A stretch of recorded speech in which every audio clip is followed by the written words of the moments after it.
Hello, my name is Theo. I'm the head of programming here at Try Together, and I'm super excited to have you all here for this month's Learn Together with Caroline. She has been an English teacher in the DC public school system for the past 6 years. And then beyond this, she's also worked as a tutor with Try Tutoring, a summer school teacher, as well as a contractor for the educational technology company Commonlit. She's also one of her own volunteers. Caroline is amazing, and enough said from me. I'll turn it over to her for her presentation today. Great. Thank you so much for that introduction. So today we are going to talk about what we refer to as the summer slide. So not just only what it is, but kind of some practical solutions to how to address that. So what I'll go through today, just so we are all on the same page, I'm going to start with a very quick, very low stakes icebreaker. We're going to define that summer slide. I'll talk a little bit about why do we care about this, the kind of the so what, some solutions and strategies, and then we'll end with quick reflection and a quick question and answer. Okay. So low stakes icebreaker. I'm just kind of curious about who is in the room with us. But in the chat, I would love if you could put the name that you go by, your role with a student or something like that. So this could be a parent, tutor, guardian, social worker, however you are in a student's life. And then a quick memory about what you did during the summer when you were growing up. Okay, so this could be multiple memories. This could be one predominant memory. That is up to you. For me, my example, my name is Caroline, as you all know. I am a teacher and a tutor, and I remember two main things from my childhood. One is going to the library a lot, my mom kind of dropping me off there, and the other is going to YMCA camp. So let's take about 2 minutes, if you would be kind, as to put in the chat those three things, and then we can do a little. We'll talk about that. I just want to see kind of who is in the room with us.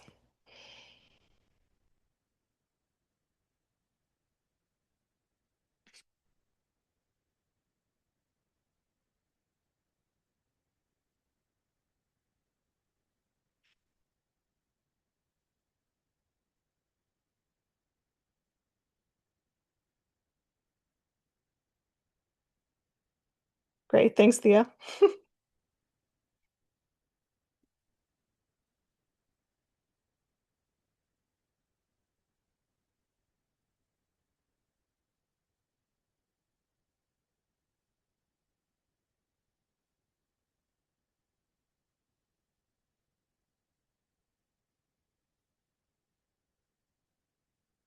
Thanks, Paul. This is baseball. Unfortunately, here in DC, we have the Washington Nationals. They're not doing so well so far, but hope springs eternal.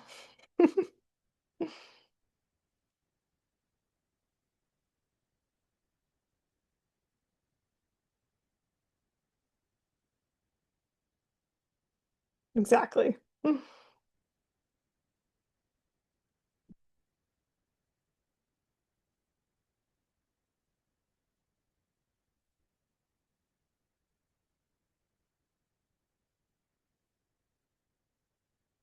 All right, we'll take about 1 more minute.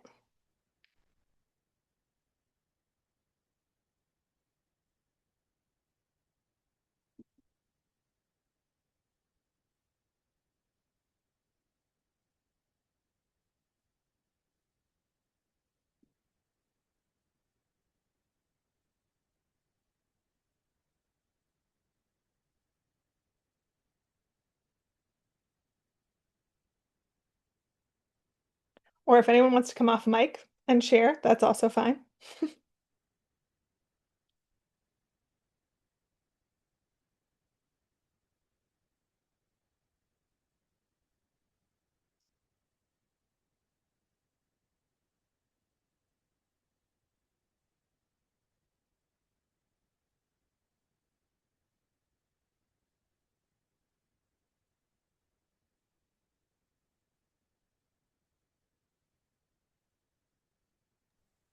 All right, we are gonna keep it moving.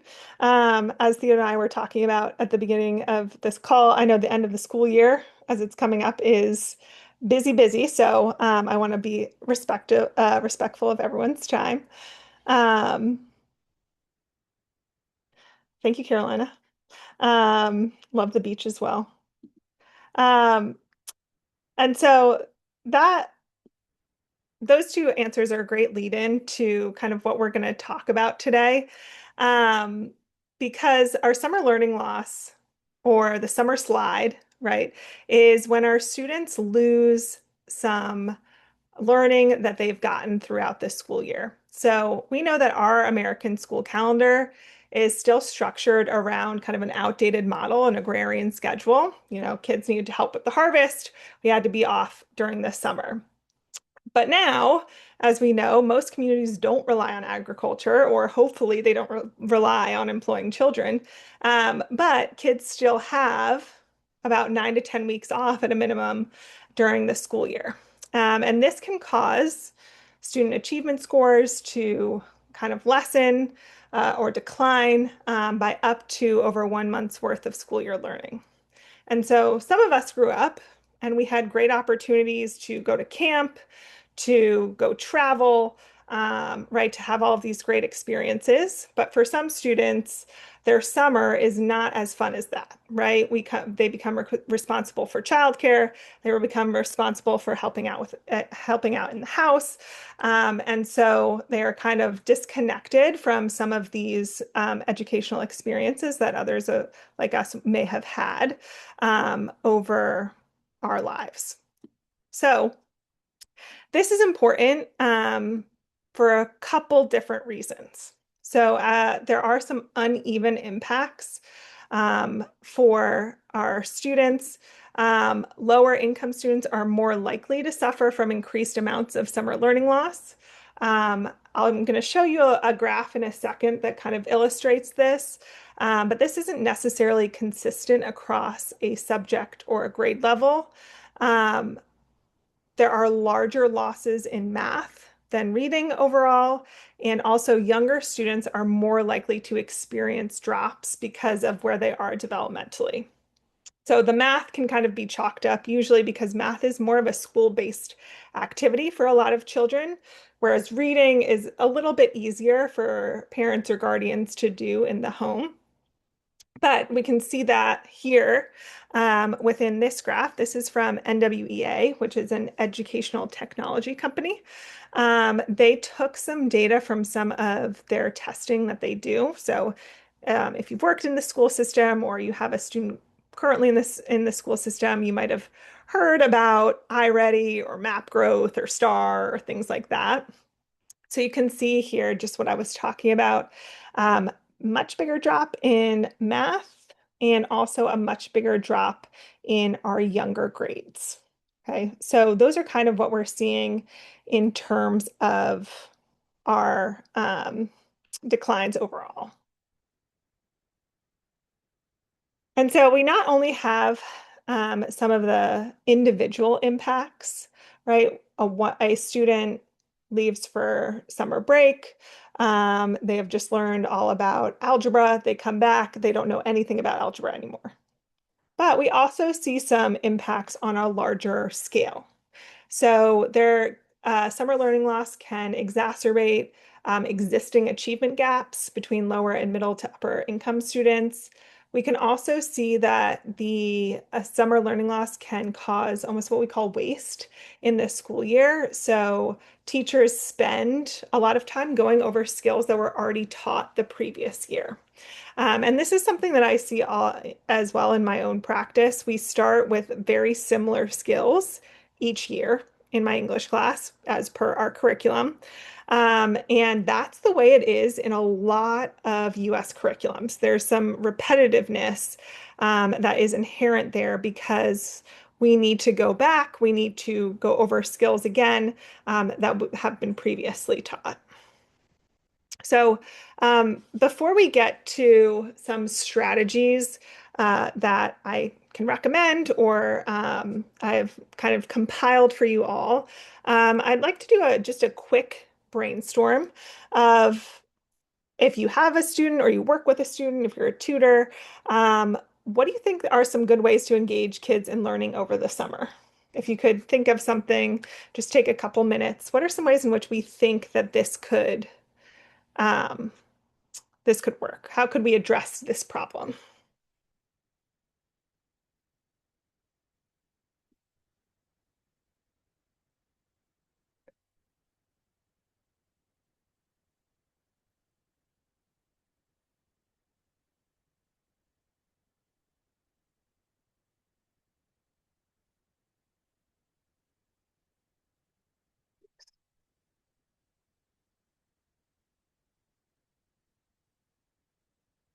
Sorry about that.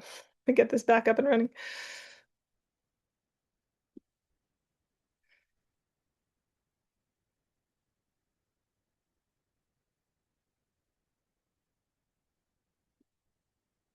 Oops.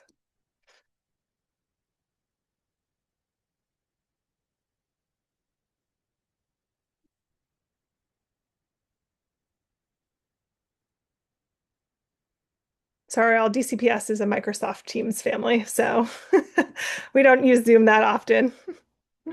Okay, there we go.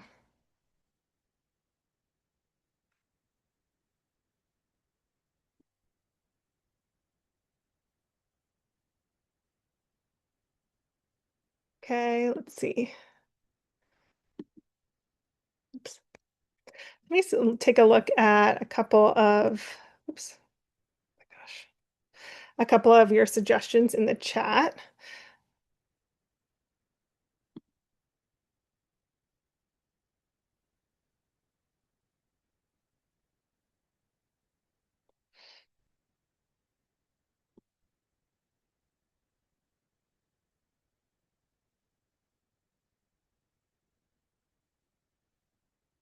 Okay, let's see.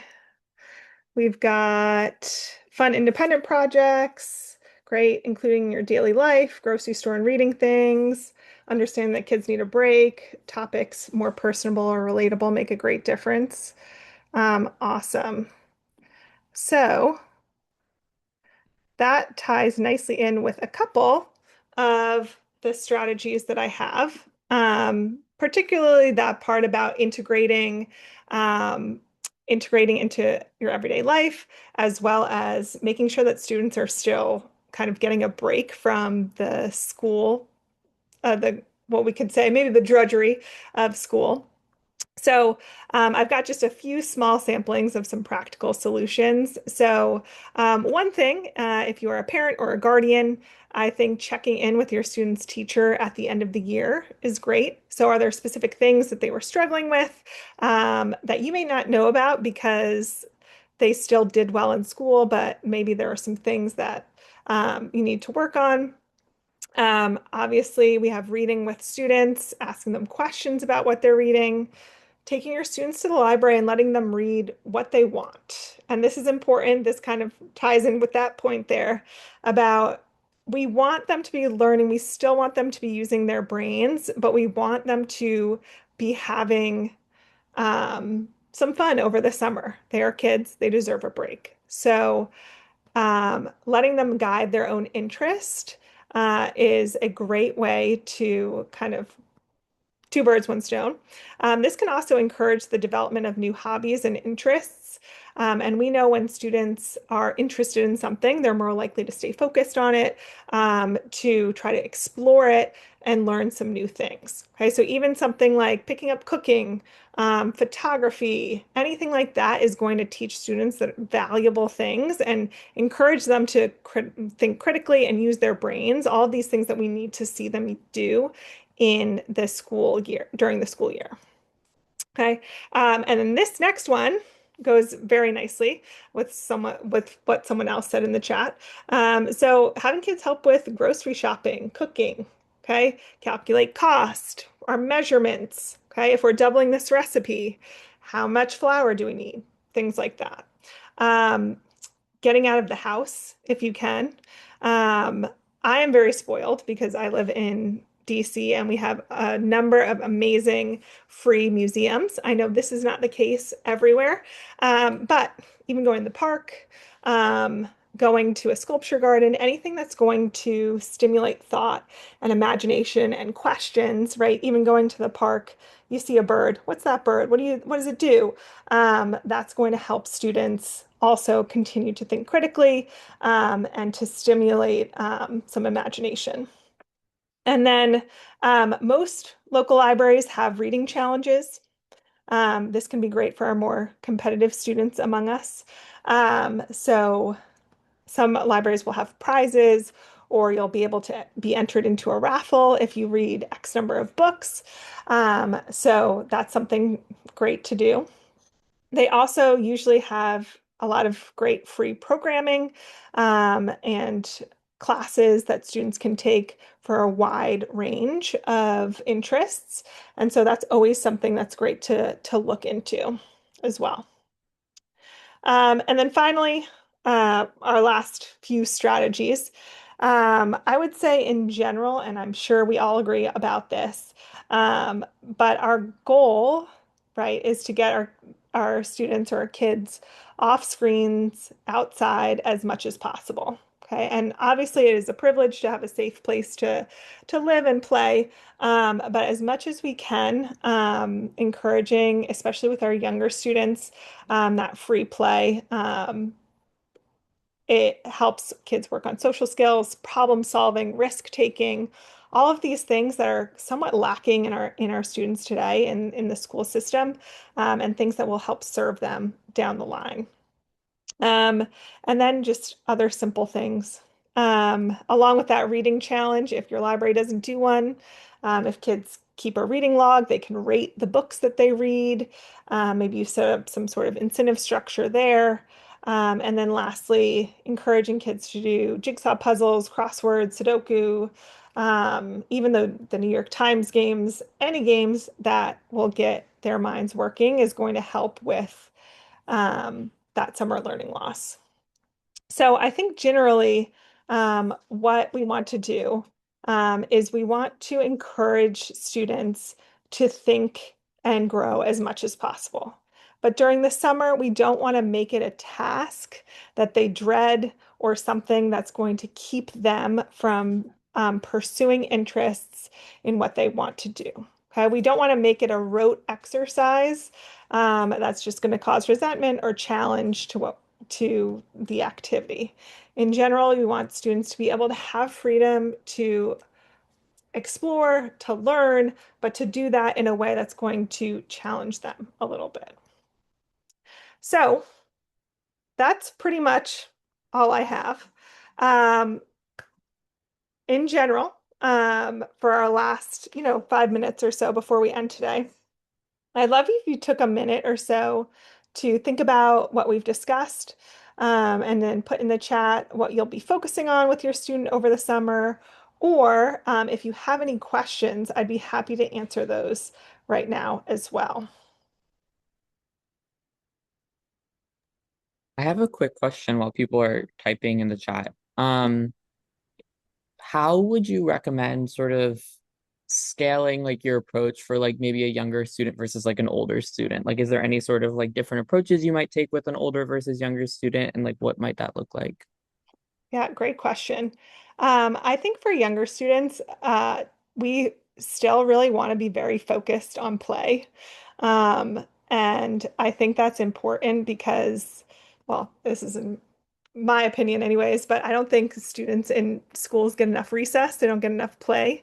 And that's important for building a number of different skills for young children. So they learn obviously social skills, they learn problem solving, they learn how to take risks, they learn consequences. So generally, I think for younger students, you can keep it a little bit lighter. So pretty much anything that's gonna take them take them off the screens would be great. But then for younger kids, I think also it does involve a little bit more uh, like integration into daily life. So the more of the strategies like the counting at the grocery store or we're at the park, how many birds do you see or something like that is going to be a little bit more helpful. And then reading together. So it's more guided. Whereas for older kids, I think that's the time for them to become more independent in their interests. So, um, not necessarily dictating what they have to do, but we're going to go to the library. You should pick out something you want to read. Maybe you can tell me about it later. Is there anything that you wanted to learn? Do you want to look at this list of classes at the library? Is there something that you would like to do? Um, a good old-fashioned job where they have to learn how to take responsibility is also great. Really, I think there's like a wide range of things that students can do. It's just kind of encouraging that slightly more academic part for older students. So really still encouraging the reading, still encouraging um, maybe some any other academic interest, I think is a little bit more important with older students.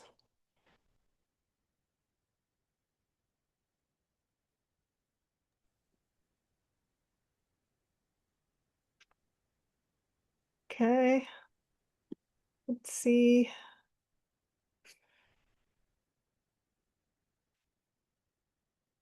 We'll stop my share as well. Okay. Working from perspective rather than a technique. Fun and learning is fun. Hmm. Yeah. And that's hopefully that at that point came across too, right? It is still summer. It We did. don't want to be like, Pardon me, it did. And pardon me. And to your credit, also your answer about the different ages was spot on. When you gave your final words, I said, "Yep, that's exactly how you do it." So thank you very much. Thanks to Theo for the question, and thank you for answering that. of course, of course. Thank you for participating today. That was great. Yeah, my pleasure. Thank you.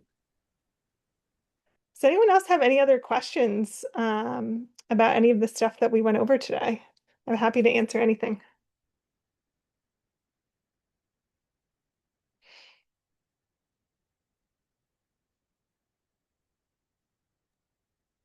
As long as I'm on a roll, I have to tell you, earlier on, you mentioned some things, some general statements about reading and math. And I was going to ask, well, what are your resources? And then you came up with those. Thank you very much for that. Solid. I appreciate that. Yeah, really, I do. Thank you. Of course, of course. You got to set your work. So important. That's where we get in trouble.